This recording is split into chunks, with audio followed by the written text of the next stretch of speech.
یہ بتائے گا کہ جو کچھ آپ دیکھ رہے ہیں، روس نے افغانستان کی طالبان حکومت کو تسلیم کیا ہے.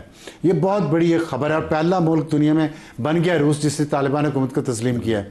تو اس کو آپ اگر جو میں نے صورتحال بتائی ہے اور پاکستان اور افغانستان کے وزیر خارجہ کی ملاقات پچھلے مہینے چین میں ہوئی، وہاں چین کے وزیر خارجہ نے بیٹھ کے صلح کروائی اور ہمارے سفارتی تعلقات بھی اپ گریڈ ہوئے. تو آپ کیا کوئی نئی گریڈ گیم چل رہی ہے خطے میں؟ ہاں، خطے میں بھی چل رہی ہے اور بائی لیٹرل لیول پہ بھی اگر دیکھ لیں افغانستان پاکستان کی لیول پہ بھی چیزیں چل رہی ہیں. اور کل کی جو خبر ہے جو رشیا کی طرف سے، اور رشیا کوئی عام ملک نہیں ہے، یعنی ویٹو پاور ہے اور سپر پاور اس کیٹیگری میں، اور اس کا اپنا ایک انفلوئنس ہے پورے ریجن میں. تو ہو سکتا ہے اور بھی جو ریجنل کنٹریز ہیں، سنٹرل ایشین ہو، بیلاروس جیسے ممالک جو ڈائریکٹلی رشیا کے انفلوئنس میں، کہ وہ بھی یعنی ریکگنائز کرنا شروع کر دیں. تو یہ ایک یعنی رشیا کی طرف سے میسج ہے اور یہ ایک نیا ایک وہ نیو نارمل جو کہتے ہیں وہ چیزیں سٹارٹ ہو گئی ہیں. شام میں احمد الشرع یعنی ان کی حکومت کو پریزیڈنٹ ٹرمپ اس سے مل رہے ہیں، پورے گلف کنٹریز نے اس کو ریکگنائز کیا. ان کا جو فارن منسٹر ہے وہ فرانس جاتا ہے، وہاں پہ جس طریقے سے ان کو ریسیو کیا جاتا ہے ویسٹرن ورلڈ میں. تو میرے خیال میں یہاں پہ بھی رشیا نے سوچا کہ وہ تو ویسٹرن ورلڈ کی ڈارلنگ ہوئے نا. ایگزیکٹلی. یہ طالبان تو رشیا کی ڈارلنگ، تو وہی اپوزٹ. اب یہی چیز. اچھا، اس کا آپ یہ کہنا چاہ رہے ہیں کہ امریکہ نے جو مڈل ایسٹ میں رشیا کا انفلوئنس ختم کیا ہے، رشیا اب اپنے اس انفلوئنس کو یہاں سینٹرل ایشیا، ساؤتھ ایشیا میں بڑھانا چاہ رہا ہے. ہاں ایگزیکٹلی. مجھے یہی چیز لگ رہا ہے کہ یہ وہ جو کیمپ پالیٹکس ہے اس کی طرف ہم جا رہے ہیں دوبارہ. تو یہاں پہ رشیا نے کہا کہ میں پیچھے کیوں رہا ہوں، تو انہوں نے طالبان حکومت کو یعنی تسلیم کیا. کل کچھ ڈپلومیٹک سورسز سے بات ہوئی، ویسٹرن بھی تھے اس میں، مڈل ایسٹرن بھی تھے اور ہمارے ملک کی بھی. تو وہ یعنی ان کو خود بھی یہ خبر نہیں تھی، وہ ان کے لیے بھی ایک سرپرائزنگ یہ وہ ڈیولپمنٹ تھی جو کل ہوا. تو یہ تو یعنی جو ریجنل پالیٹکس یہاں پہ ہو رہی ہے. دوسری طرف ٹیررزم کی طرف اگر آ جائیں تو اس میں جو پاکستان ہے وہ ابھی تک وکٹم بنا ہوا ہے. یعنی طالبان کی جو گورنمنٹ ہے پورے ریجن میں آپ دیکھیں، نیبرنگ کنٹریز دیکھ لیں، تو وہاں کوئی بھی آپ کو ایسی چیز نظر نہیں آئے گی کہ لوگ افغانستان سے اٹھ کے اس ملک میں حملے کر رہے ہیں. لیکن یہ چیزیں پاکستان کے ساتھ ہو رہی ہیں، حالانکہ ہم کلیم بھی کرتے ہیں کہ دوسرے ملک میں یہ پاکستان کے ساتھ ہی کیوں ہو رہی ہیں. اس کی وجہ کیا؟ ہم نے تو ہم کہتے ہیں ہم نے مہمان نوازی بھی کی، ہم نے طالبان کو رکھا بھی دنیا کے پریشر کے باوجود. تو طالبان جو ہیں، آپ پختون ہیں، پختون ولی ایک چیز ہوتی ہے، تو پختون ولی میں قرض اس طرح چکایا جاتا ہے؟ نہیں، یہ میرے خیال میں چیزیں پختون ولی سے نکل چکی ہیں. یہ اب نظریاتی وہ جو ہے ایک جہادیت نظریے میں بھی ہم سمجھتے پختون ولی نظریہ نہیں، اس میں جو پارٹ آف نظریہ نہیں، اس میں یہ جو جہادی وہ ایک آئیڈیالوجی بیچ میں آ گئی ہے، اس میں تو یہ کہ نیشنلزم جہاد. مجھے اس کا سمجھائیں. چلیں، آپ مسلمان ہیں الحمدللہ، میں بھی شکر اللہ کا مسلمان ہوں. یہ بتائیے گا کہ یہ جو آپ نے جہادی آئیڈیالوجی کی بات کی ہے، جہاد تو اسلام اور کفر کے درمیان ہوتا ہے نا. تو میں یہاں دیکھتا ہوں کہ اسلامک ریپبلک کے خلاف طالبان جہاد کر رہے ہیں مودی کے ہندوتوا سے مدد لے کے. یعنی یہ میں وہی کہہ رہا ہوں کہ یہ جو جہادسٹ آئیڈیالوجی ہے اس میں آپ کے جو یعنی نیشن اسٹیٹ ہیں، جو بارڈرز ہیں، جو اتنے سٹیز ہیں، اس چیز کو وہ یعنی سپر سیڈ کرتے ہیں. یہ جاتے ہیں نا، تو پھر تو انڈیا انہیں جب پہنچ جانا چاہیے تھا اب تک، تو وہ یہ بارڈر کراس کر کے. یہی چیز تو ہمارے جو ڈیسیجن میکر سے اس وقت اس کو سمجھنی چاہیے تھی کہ سب سے پہلے جو ان کا وہ آئے گا اسپل اوور، وہ پاکستان کے اوپر آئے گا. میرا سوال یہ نہیں ہے. میرا یہ سوال ہے کیا ہم یہ کہہ کے کہ آئیڈیولوجیکل وار ہے، جہاد ہے، ہم اس نیریٹو کا شکار نہیں ہو رہے؟ یہ ان کے طرز کا جہاد ہے. میں یہ نہیں کہہ رہا کہ یہ وہی جہاد ہی تو نہیں ہے. میں تو کہہ رہا ہوں ہمیں جو جہاد قرآن میں کیا کہا ہے، جہاد کس کے خلاف ہے؟ وہاں مسلمانوں پہ ظلم ہو رہا ہے. انڈیا میں ہندوتوا کا ایک نظریہ اکھنڈ بھارت کا، اس سے مدد لے کے مطلب اس میں یہی چیز کہ ابھی بھی جو ان کی آئیڈیالوجی ہے وہ غزوہ ہند پہ بیس کرتی ہے. سب جتنے بھی گروپس ہیں ان کا پروپیگنڈا، مطلب پاکستان میں جتنے مسلمان ان کو مار کے قتل کر کے وہاں پہنچو کہ مار ڈالو سب. ہاں، سسٹم کو ختم کر کے ہم نے وہاں پہ پہنچنا ہے. اور اس حوالے سے مولانا فضل الرحمان، باقی جو یہاں پہ علماء کرام ہیں، مفتی تقی عثمانی، انہوں نے آلریڈی فتوے دیے ہیں. انہوں نے یہ کہا ہے کہ پاکستان میں کوئی بھی یعنی جو وائلنٹ مینز کے ذریعے یعنی آپ وہ نہیں کر سکتے. یہاں پہ نہ لڑ سکتے ہیں، نہ یہاں پہ مسلح جہاد کی وہ جائز نہیں ہے پاکستان میں. وہ بار بار یہ چیز کہہ رہے ہیں، لیکن ان کا اپنا ایک ذہن ہے، اس کے مطابق وہ کر رہے ہیں کہ وہ بلکہ وہ تو یہاں تک کلیم کر رہے ہیں کہ ہم اپنے ہی ملک میں لڑ رہے ہیں. وہ تو اٹک کا جو علاقہ ہے اس وہاں تک وہ کلیم کرتے ہیں. اچھا، مجھے ایک بات بتائیں، پچھلے کچھ سالوں میں اگر ہم دیکھیں تو پاکستان کی پالیسی، پہلے ہم نے ان پہ آپریشن وہاں پہ کیے، پھر ہم نے اچانک کہا کہ یہ تو everything will be okay, Kabul کا وزٹ ہوا، یہ وہ، یو ریممبر دیٹ؟ اوچیکا کپ